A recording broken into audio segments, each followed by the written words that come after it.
Bismillahirrahmanirrahim. Assalamualaikum warahmatullahi wabarakatuh. Salam sejahtera untuk kita semua.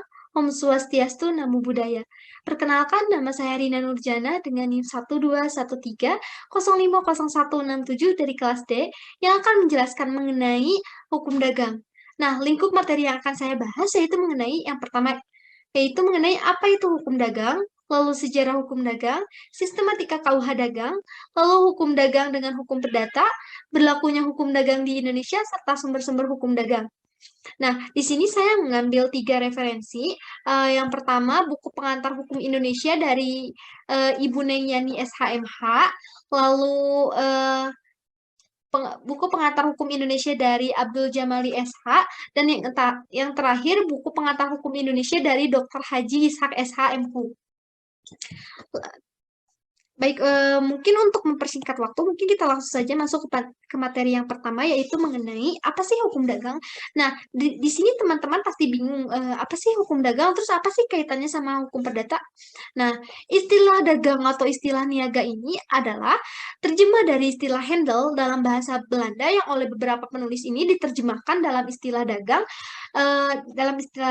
niaga, atau perniagaan. Nah, sehingga Handelsrecht ini diterjemahkan sebagai hukum dagang, hukum niaga, atau hukum perniagaan. Kaidah hukum dagang sebenarnya merupakan kebiasaan di antara orang-orang yang muncul dalam pergaulan di bidang perdagangan. Nah, perdagangan atau perniagaan pada umumnya adalah pekerjaan membeli barang dari suatu tempat atau pada suatu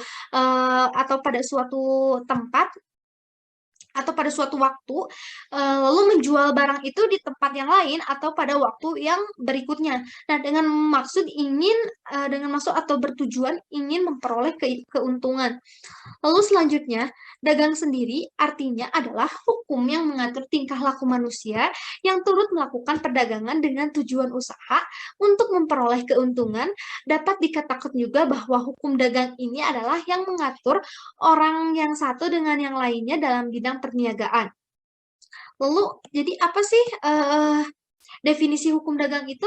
Dari yang tadi sudah saya paparkan tadi, jadi hukum dagang ini dapat kita simpulkan bahwa hukum dagang adalah hukum yang mengatur tingkah laku yang turut melakukan perdagangan untuk memperoleh keuntungan, atau hukum yang mengatur hubungan hukum antara manusia atau badan-badan hukum satu sama lainnya dalam lapangan perdagangan. Nah, sistem hukum dagang ini menurut arti luas dibagi menjadi dua, yaitu yang tertulis dan tidak tertulis. Lalu adapun hubungan antar hukum dagang dengan hukum perdata tercantum dalam KUHD ayat 1. Nah, di sini saya mengutip dari Profesor Subekti SH. Beliau berpendapat bahwasannya terdapat KUHD di samping KUH Perdata. Sekarang ini dianggap tidak pada tempatnya. Nah, oleh karena itu sebenarnya hukum dagang itu tidak lain daripada hukum perdata itu sendiri. Dan perkataan dagang ini bukanlah suatu pengertian hukum, melainkan suatu pengertian perekonomian. Nah, seperti yang sudah kita ketahui, pembagian hukum sipil ke dalam KUH Perdata dalam KUHD ini hanyalah berdasarkan sejarahnya saja, yaitu karena dulunya tuh sejarahnya tuh dalam hukum Romawi yang menjadi sumber terpenting dari hukum perdata Eropa Barat itu belum terkenal dengan peraturan-peraturan yang sekarang itu termuat dalam KUHD. Nah, sebab perdagangan antar negara baru mulai berkembang dalam abad pertengahan, jadi nggak kayak masih baru gitu, bukan yang lama. Jadi hukum perdata dan hukum dagang itu masih keterkaitan, namun hanya terbelah atau terbedakan oleh sejarahnya saja. Dan jadi gini, bisa disembuhkan menurut Profesor Subekti ini, dengan demikian sudahlah diakui bahwasannya kedudukan KUHD dan KUH Perdata ini adalah sebagian dari hukum khusus atau hukum perdata ini merupakan hukum khusus atau lex generalis, dan hukum dagang ini merupakan hukum khusus atau lex specialis. Nah, lalu saya juga mengutip dari R. Sukardono dalam buku Pengantar Hukum Indonesia karyanya Ibu Neng Yani. Di sini disebutkan bahwa R. Sukardono mengemukakan bahwa hukum dagang adalah bagian dari hukum perdata pada umumnya, yakni yang mengatur masalah perjanjian dan perikatan yang diatur dalam buku 3 Burgerlijk Wetboek maksudnya. Burgerlijk Wetboek dengan kata lain, hukum dagang adalah himpunan peraturan-peraturan yang mengatur seseorang dengan orang lainnya dalam kegiatan perusahaan, terutama dalam kodifikasi KUHD dan KUHP Perdata. Hukum dagang juga dapat pula dirumuskan sebagai serangkaian kaidah yang mengatur tentang usaha atau bisnis dalam satu lalu lintas perdagangan. Lalu selanjutnya mengenai sejarah hukum dagang. Nah, hukum dagang ini sebenarnya telah dimulai sejak abad pertengahan di Eropa. Nah, kira-kira 1000 sampai 1500. Asal mula perkembangan hukum ini dapat dihubungkan dengan terjadinya di kota-kota Eropa Barat pada zaman itu di Italia dan Prancis Selatan telah lahir kota-kota sebagai pusat perdagangan. Contohnya seperti Genoa, Florence, Venesia, Marseille, Barcelona, dan lain-lain. Nah, pada masa itu tuh sudah berlaku hukum, namanya itu hukum Romawi atau hukum Corpus Iuris Civilis. Nah, sedangkan pada abad ke-17, 16, 17, bahwa hukum Corpus Iuris Civilis ini juga ternyata tidak menyelesaikan seluruh perkara-perkara yang timbul di dalam bidang perdagangan. Nah, oleh karena itulah di kota-kota Eropa Barat disusunlah peraturan-peraturan hukum baru yang terdiri dari maksudnya yang hukum-hukum baru yang berdiri sendiri di samping hukum Romawi yang berlaku. Nah, hukum baru ini berlaku bagi golongan-golongan pedagang dan disebut sebagai hukum pedagang atau Kaufmannsrecht. Nah, kemudian pada abad ke-16 dan ke-17, sebagian besar di kota di Prancis ini mengadakan pengadilan-pengadilan istimewa khusus untuk menyelesaikan perkara-perkara di bidang perdagangan atau perniagaan, atau istilahnya tuh pengadilan pedagang. Nah, hukum pedagang ini juga pada mulanya belum diunifikasi gitu, atau belum diunifikasi itu satu sistem hukum yang untuk seluruh daerah. Nah, pada masa ini tuh karena hukum pedagang ini tuh belum menyeluruh, jadi masih berlaku di beberapa daerah saja. Nah, di tiap-tiap daerah ini juga mempunyai hukum pedagang sendiri-sendiri yang berlainan satu sama lainnya. Nah, kemudian disebabkan bertambah eratnya hubungan antara pedagang ini, oleh karena itulah di Prancis pada abad ke-17 diadakanlah kodifikasi dalam hukum pedagang oleh Menteri Keuangan dari Raja Louis pada tahun 1643 dan 1715, yaitu Colbert, yang membuat suatu peraturan yang dinamakan Ordonnance du Commerce pada tahun 1673, dan pada tahun 1681 juga dibuat peraturan yang dinamakan Ordonnance de Le Marin. Nah, peraturan apa sih maksud dari Ordonnance du Commerce dan Ordonnance de Marin itu apa? Nah, peraturan ini tuh yang mengatur hukum pedagang sebagai hukum untuk golongan tertentu, yaitu kaum pedagang itu sendiri. Nah, Ordonnance du Commerce ini pada tahun 1681 disusul dengan peraturan lain, yaitu Ordonnance de Le Marin, yang mengatur hukum perdagangan laut atau untuk pedagang-pedagang kota pelabuhan. Lalu pada tahun 1807 di Perancis, di samping adanya Code Civil de Prancis yang mengatur hukum perdata Prancis, telah dibuat lagi suatu kitab undang-undang hukum dagang tersendiri, yaitu Code de Commerce. Nah, dengan demikian pada tahun 1807 di Perancis terdapat apa sih? Pada tahun 1807 di Prancis ini terdapat hukum dagang yang dikodifikasikan dalam Code de Commerce yang dipisahkan dari hukum perdata yang dikodifikasikan dengan kode sivil. Nah, Code de Commerce ini membuat peraturan-peraturan hukum yang timbul dalam bidang perdagangan sejak zaman pertengahan. Adapun yang menjadi dasar bagi penyusun Code de Commerce pada tahun 1807 itu antara lain adalah Ordonnance de Commerce tahun 1673 dan Ordonnance de Le Marin pada tahun 1671. Nah, kemudian kodifikasi-kodifikasi hukum tersebut atau kodifikasi hukum Prancis tahun 1807 yakni Kode Sivil dan Kode Commerce dinyatakan berlaku juga di Netherlands pada tahun 1838. Nah, atas perintah Napoleon, hukum yang berlaku bagi pedagang dibukukan dalam sebuah buku Kode de Commerce pada tahun 1807. Lalu di samping itu juga disusun kitab-kitab lainnya yaitu Kode Sivil dan Kode Commerce, maksudnya Kode Penal. Kedua buku tersebut dibawa dan diberlakukan di Belanda. Lalu akhirnya tuh dibawa ke Indonesia. Nah, pada tanggal 1 Januari 1809, Kode de Commerce atau hukum dagang ini secara resmi berlaku di Belanda. Jadi sifatnya bukan daerah, jadi sudah universal, sudah satu negara diberlakukan. Seperti itu. Lalu selanjutnya ada sistematika hukum KUH dagang. Nah, sistematika KUH dagang ini di Indonesia telah kira-kira 1 abad yang lalu dibawa oleh orang Belanda ke tanah air. Mula-mula ini ia hanya berlaku bagi orang-orang Eropa yang berada di Indonesia. Nah, berdasarkan asas konkordansi. Lalu kemudian juga dinyatakan bagi orang-orang timur asing, akan tetapi tidak berlaku seluruhnya untuk orang-orang Indonesia. Hanya bagian-bagian tertentunya saja. Nah, KUHD ini yang berlaku di Indonesia pada 1 Mei 1848 terbagi menjadi dua kitab dan 23 bab.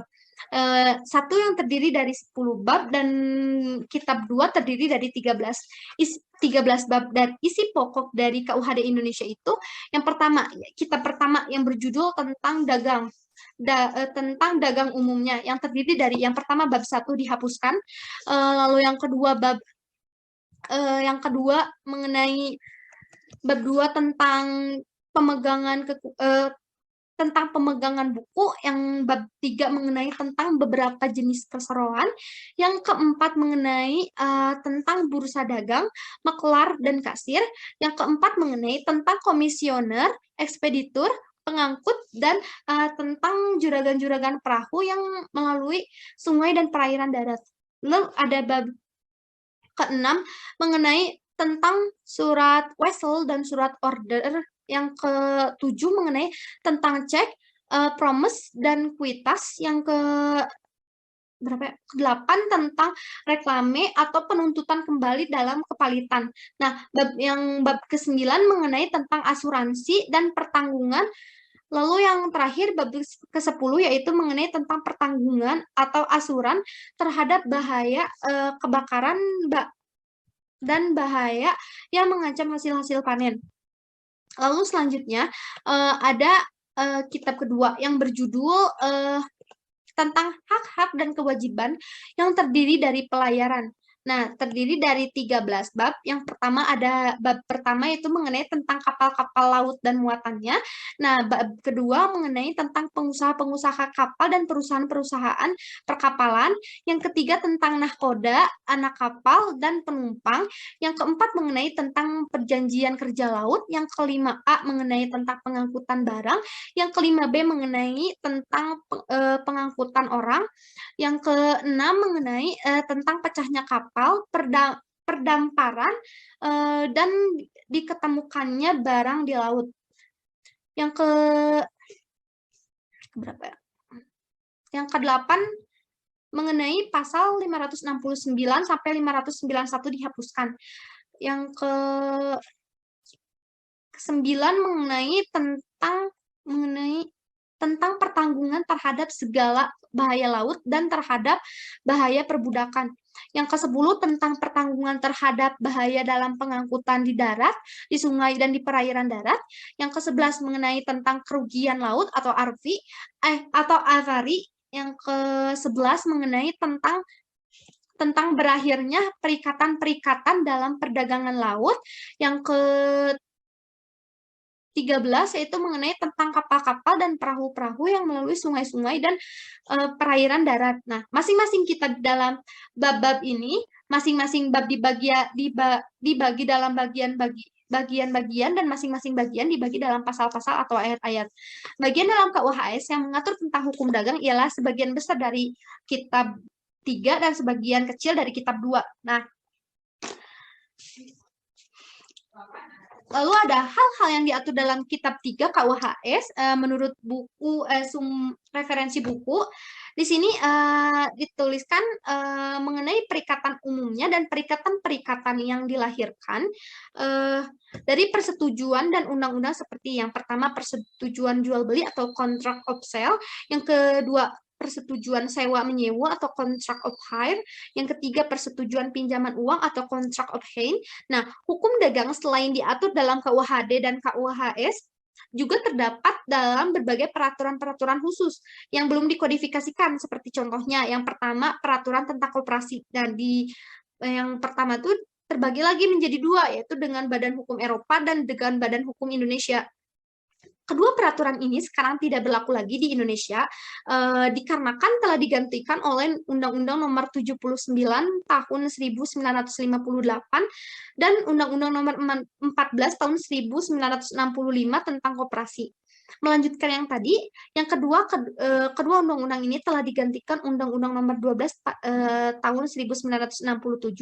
Yang ketiga peraturan Paylaisement, yang keempat Undang-Undang Oktroy, yang kelima peraturan lalu lintas, yang keenam peraturan maskapai andil Indonesia, yang ketujuh peraturan tentang perusahaan negara Undang-Undang Nomor 19 tahun 1960, Undang-Undang Nomor 1 tahun 1961, dan Undang-Undang Nomor 9 tahun 1969 tentang bentuk-bentuk usaha negara, persero, persun, ataupun perjan. Nah, lalu selanjutnya mengenai hubungan hukum dagang dengan hukum perdata. Hubungan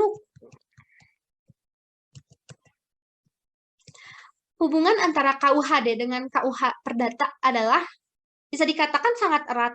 Hal ini dapat dimengerti karena memang semula kedua hukum tersebut terdapat dalam satu kodifikasi yang sama. Pemisahan keduanya hanyalah perkembangan hukum dagang itu sendiri dalam mengatur pergaulan internasional dalam hal perniagaan. Nah, sebagaimana diketahui dalam pasal 1 KUHD ditetapkan, Kitab Undang-Undang Hukum Perdata berlaku sejak diaturnya secara khusus dalam kitab ini dengan merujuk pasal 1 yang dijelaskan berlaku mengenai lex specialis dan lex generalis. Nah, isi dari pasal 1 itu sendiri yaitu menyatakan bahwa kitab undang-undang hukum perdata seberapa jauh dalam kitab undang-undang hukum dagang tidak khusus diadakan penyimpangan-penyimpangan. Berlaku juga terhadap hal-hal yang disinggung dalam kitab undang-undang hukum dagang. Peraturan yang khusus akan mengesampingkan peraturan yang umum. Di sini, hukum perdata sebagai lex generalis dan hukum dagang sebagai lex specialis. Lalu, pembahasan selanjutnya mengenai pembentukan berlakunya hukum dagang. Nah, Kitab Undang-Undang Dagang masih berlaku di Indonesia berdasarkan pada pasal 1 peralihan Undang-Undang 1945 yang pada pokoknya memberlakukan aturan penggantinya. Di negeri Belanda sendiri, Wetboek van Koophandel ini telah mengalami perubahan. Namun di Indonesia sendiri, Kitab Undang-Undang Hukum Dagang itu tidak mengalami perubahan yang komprehensif sebagai suatu kodifikasi hukum. Jadi hukum dagang ini tidak mengalami perubahan yang kayak langsung gitu. Jadi masih kayak ya seperti yang dulu, tapi mengalami sedikit perubahan. Jadi tidak terlihat banyak itu perubahannya. Nah, perubahan pengaturan terjadi, namun tidak tersistematisasi dalam kodifikasi Kitab Undang-Undang Dagang. Strategi perubahan pengaturan terhadap masalah perniagaan Indonesia ini dilakukan secara parsial atau terhadap substansi Kitab Undang-Undang Hukum Dagang, dan membuat peraturan baru terhadap substansi yang tidak diatur dalam Undang-Undang Hukum Dagang. Lalu selanjutnya mengenai sumber Kitab Undang-Undang Hukum Dagang. Nah, di sini di dalam buku referensi yang tadi saya sebutkan, ini buku dari Ibu Neng. Di sini tertulis hanya ada 2, hukum tertulis dan tidak tertulis. Nah, jadi hukum tertulis yang dikodifikasikan itu seperti apa? Nah, hukum tertulis yang dikodifikasikan itu terbagi menjadi dua. Yang pertama, Kitab Undang-Undang Hukum Dagang atau KUHD atau Wetboek van Koophandel yang mulai berlaku di Indonesia pada 1 Mei 1848 ini terbagi atas 2 kitab dan 23 bab.